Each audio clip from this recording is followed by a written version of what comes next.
દોસ્તો, મારી ગુજ્જુની મોજ ચેનલમાં આપનું સ્વાગત છે। આજના વિડીયોમાં આપણે વાત કરવા જઈ રહ્યા છીએ રાકેશભાઈ તો આજે બાળકોને લઈને આ જુઓ હિંચકા ઉપરથી પડી ગયા તો શું મિતાશ અને યશુને ભાગ્યું અને તેઓ પણ પડી ગયા અને આજે આ માતાજીનો થાળ બની રહ્યો છે। કોની માતા છે, કયા માતાજીએ જવાનું છે? શિલ્પા ભાભીની તો આજે દાંતરડું વાગ્યું તો હાથમાં તો લોહી આવવા લાગ્યો।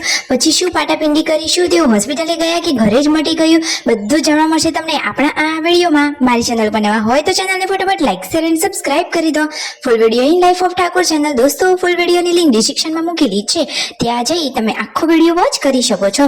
આવી ટૂંકી ટચુકડી લાઈવ લેટેસ્ટ ટ્રેન્ડિંગ માહિતી મેળવવા માટે કરી દો મારી ચેનલને ફટાફટ સબસ્ક્રાઇબ। તો ચાલો દોસ્તો, વધારે રાહ ન જોતા આપણે વિડીયોની શરૂઆત કરી દઈએ। તમે વિડીયોમાં લાઈવ જુઓ કે સવારે બધા જ લોકો કામમાં લાગી ગયા હતા અને આજે તો તેમના મમ્મી પપ્પા જઈ રહ્યા છે દવાખાને। દોસ્તો, અત્યારે અચાનક કેમ હોસ્પિટલે જઈ રહ્યા છે? તો એમને ડોક્ટરે બતાવવાનું કહ્યું હતું એટલા માટે તેઓ જઈ રહ્યા છે। અને અહીંયા જુઓ રાકેશભાઈ અને શિલ્પા ભાભી પહોંચી ગયા છે ખેતરમાં ચાર લેવા માટે। તો આજે તો રાકેશભાઈ ખેતરમાંથી લાવી રહ્યા છે સરસ મજાનો દેશી ગવાર। જુઓ, એમને તો ખેતરમાં સરસ મજાની આ ગવાર વાવી હતી તો હવે એની આ મસ્ત મજાની સિંગો આવી ગઈ છે। તો હવે તો ઘરનું દેશી જ શાકભાજી વાપરવાનું। જુઓ તો ખરા કે શિલ્પા ભાભી અહીંયા બેઠા છે અને આ એમના હાથમાં શું થઈ ગયું? ચાર વાટતી વખતે જુઓ તેમને તો દાંતરડું વાગ્યું હતું તો હાથમાં તો લોહી આવવા લાગ્યું હતું।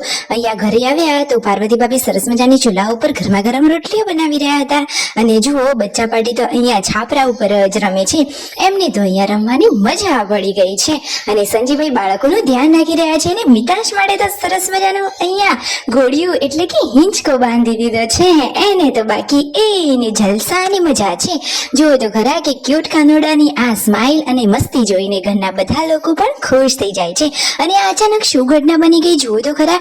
મિતાશ અને યશુને લઈ રાકેશભાઈ તો બેઠા હતા હિંચકો ખાવા માટે અને અચાનક એવી શું ઘટના બની કે તરત જ નીચે પડી ગયા। અરે, એ તો હિંચકો સામાન્ય એટલે કે નોર્મલી જ બાંધેલો હતો એટલા માટે એની ગાંઠ ઉપરથી છૂટી ગઈ અને બધા એ નીચે પડ્યા, પરંતુ ભગવાન માતાજીની દયાથી કોઈને કશું જ થયું નથી। પરંતુ હિંચકો સાવ નીચો હતો એટલા માટે કોઈને કોઈ તકલીફ નથી થઈ। પૂનમ ભાભી તો હસવા લાગે, એમને તો એ પડ્યા હતા એ દિવસો યાદ આવી ગયા। અને જુઓ તો ખરા કે મિતાશ તો કેવો બેસી રહ્યો છે, નથી હસતો કે નથી રડતો। એને તો એમ થયું કે અચાનક શું થયું ને પછી થોડુંક રડે છે ને પાછો થોડો હસે છે।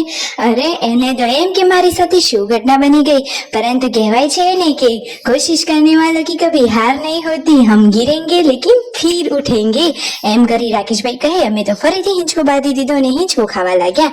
આજે તેમના મમ્મીને ગયા હતા વિસનગર તો સરસ મજાના નવા ચપ્પલ લાવ્યા છે અને બે માટીની મસ્ત મજાની માટલીઓ લાવ્યા છે।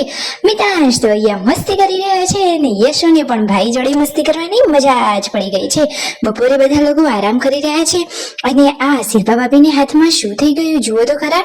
એમને દાંતરડું વાગ્યું હતું તો પછી ઘરે આવી સરસ મજાની દવા અને બધું લગાવી અને રાકેશભાઈ તેમને પાટો બાંધી રહ્યા છે। રાકેશભાઈ તો એમની બહુ જ કેર કરે છે અને શિલ્પા ભાભી દરેક કામમાં એક્સપર્ટ છે। તો જુઓ તો ખરા કે અહીંયા દવા લગાવી અને તેમને પાટો બાંધવાનું કામ ચાલુ છે।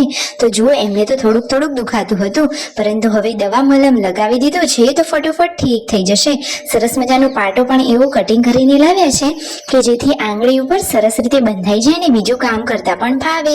અને જુઓ, હાથમાં આટલું વાગ્યું છે છતાં શિલ્પા ભાભી કહે છે કે હું તો સ્ટ્રોંગ ગર્લ છું, મારે તો દવાખાને જવાની જરૂર જ નથી। અને અહીંયા યશુને એ તો મસ્તી કરી રહ્યા છે। આજે તો માતાજીનો પ્રસાદ થઈ રહ્યો છે।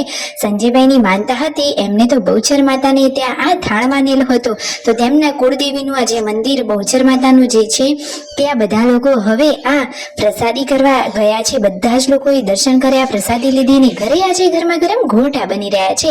પાર્વતી ભાભી ગોટા ઉતારી રહ્યા છે અને ગરમા ગરમ ગોટા ખાવા પરિવારના બધા લોકો સાથે બેસી ગયા છે। તો like, share and subscribe my channel.